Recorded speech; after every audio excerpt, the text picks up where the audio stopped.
Hello lovely people of the internet, welcome back to my channel and to another video. It has been a while since I've made any new content on here. I kind of want coming back to my job and the creative side of things to be a bit of an escape from what's happening in my personal life at the moment. If you do by some chance know what happened via the grapevine, I would just please ask that you don't start explaining it to other people in the comments as well. Just leave me in peace on that topic, please. I am going to be doing a vintage haul. It has been a while. I have collected some things both in France before I got to Australia and some things that I have picked up here. So I thought it would be fun to share them with you. What have you got if you haven't got love? The collection of things that I have for you today, I got from a combination of online and in-store, so I will tell you where I got the items from. Speaking of hunting for vintage objects, we do have a sponsor for today's video, June's Journey. I have worked with this brand before, so I'm thrilled to welcome them back because I literally play this game every day. No joke, I am on level 308, I think. If you aren't familiar, June's Journey is a object hunting mystery game with a detective element that reminds me a little bit of the Australian series Miss Fisher's Murder Mysteries. The 1920s artwork and design is gorgeous, perfect for us vintage lovers. You follow the game's main protagonist, June Parker, as she unravels the mystery of her sister's murder and gets roped into some other adventures along the way. I've been really impressed that after about 60 chapters of this game now, I'm still really intrigued to find out what escapade June is going to find herself in next. You also have the home base, Orchid Island, where you can spend the rewards that you gain from completing the hidden object scenes by decorating the island.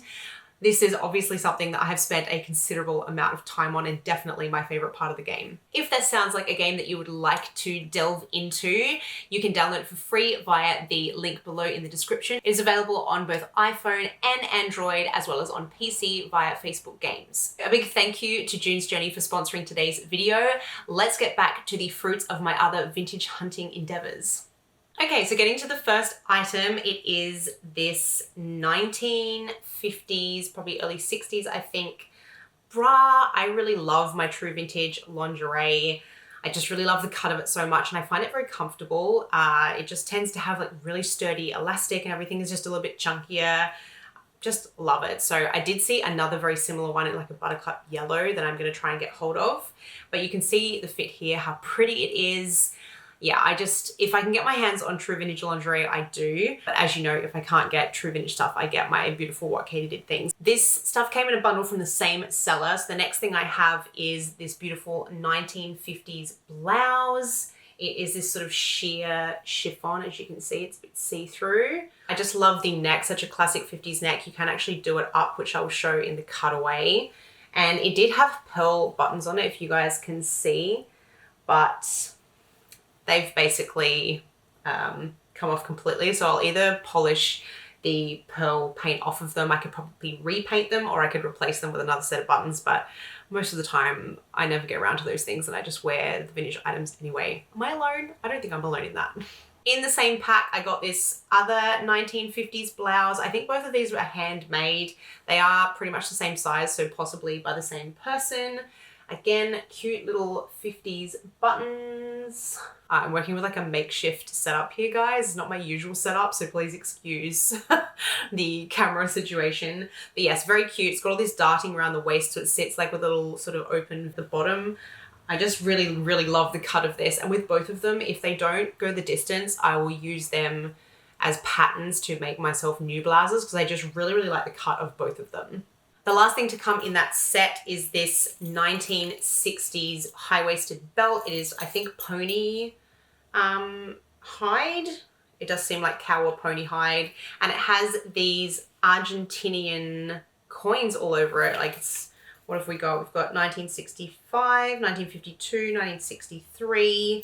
Yeah, and then it's got this like chain section in the middle. It's just super flattering. I've been wearing it to death ever since I got it. I love it, and it does up at the back with the buckle. I think any kind of high-waisted belt is such a great staple, and you can use accessories to make, you know, the same pieces of clothing go a really long way. All of the stuff that I've just shown you comes from Vinted. I trawl on there a lot. I find that it's not absolutely covered in vintage items like Etsy used to be, but if you go on there regularly, you can find some real bargains because most people on Vinted don't know that they're selling vintage items. They're just selling items that they've had sitting at home or maybe in like a parent's cupboard or whatever. So they tend to be very affordable. But I got this very cute little charm bracelet. I'm completely obsessed with charm bracelets. I wear them pretty much every day. So I want to start getting a proper little collection because I only have 2 or 3 at the moment.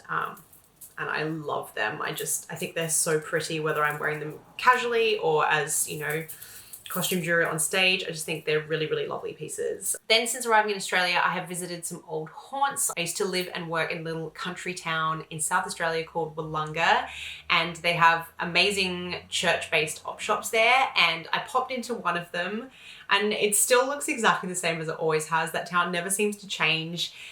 And I found some really cute pieces there. So first up is another bracelet. I wear a lot of this gold style jewelry and I have a gold vintage style watch that I wear every day. So this has become my everyday bracelet that I've been wearing. So cute, just like goes with everything else that I have. I really liked it. So that was a cute find, even though it's definitely modern. I think it's from Equip, which, you know, it's definitely not a quality piece of jewelry, but it's very cute. The other thing that I picked up at that op shop is like a holy grail item or items of mine, and that is a vintage vanity set. It is so hard to find these in mint condition unused because I would really like to use them in my hair tutorials because I think it just completes the whole vintage thing. And I also want to see how using a real vintage brush compares to modern hairdressers tools that I use. So first up, we have the mirror. It's very shiny and reflecty with the light that I have on top of my camera. But yeah, really, really cute. Here is the brush, again with the same pattern on it, but you can see it is completely unused. Can't wait to have a play with this and do some vintage hairstyles. Comes with a little matching comb, which you guys can see. And it also comes with a clothing brush, again, completely unused with the same pattern on it. Now, I was on Pinterest and I saw a housewife's morning and evening routine, and one of the things they recommended was brushing your clothing and your shoes with one of these. So I think what I might do is do those morning and evening routines as individual videos using these items, and of course other things I have, but it's really cute to be able to do the clothes brushing and, like, you know, the multiple strokes of brushing your hair and everything as per the instructions with the authentic pieces. And the last item I have to show you today, guys, is a pair of evening slippers or boudoir slippers. They are this gorgeous quilted blue color. I actually bought these on Australian eBay and had them shipped to my mum's house, so they were here waiting for me, but I bought them quite a while ago. As you can see, they are just lovely and I believe completely unworn, or at least definitely not out of the house. They are by Evening Originals by Better Australia.